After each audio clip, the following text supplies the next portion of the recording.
This is the definitive guide to resolving the Harlowe Green Tree bugging out issues in Borderlands 4, as I too faced this exact problem, and after extensive testing, I have found multiple effective methods to get your game running smoothly again, and I am here to share them with you now.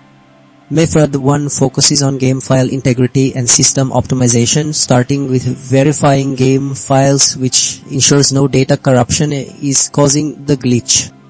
Updating graphics drivers is crucial, as outdated drivers often lead to rendering errors and instability, especially with complex game assets like the Green Tree. Clearing the game cache removes temporary files that might have become corrupted, preventing the game from loading assets correctly. Adjusting in-game settings, particularly graphical ones, can alleviate stress on your system and prevent rendering failures. Disabling overlays like Discord or Steam can prevent them from interfering with the game's rendering pipeline. Method 2 involves ensuring your game and system are up to date. Updating Borderlands 4 itself often includes patches for known bugs, while reinstalling game files from scratch can fix deeper corruption that verification might miss.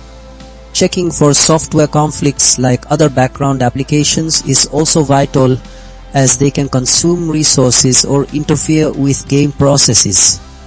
Method 3 delves into system cleanliness and connectivity, scanning for malware that could disrupt game performance, and ensuring your operating system is fully updated to support the latest game patches. Adjusting firewall settings can sometimes resolve network-related issues that manifest as in-game bugs. Method 4 offers advanced troubleshooting and community reliance. Using alternative launchers, if applicable, might provide a more stable environment, and reporting the bug to developers ensures it gets addressed in future updates. Checking community forums can reveal similar issues and user-found workarounds.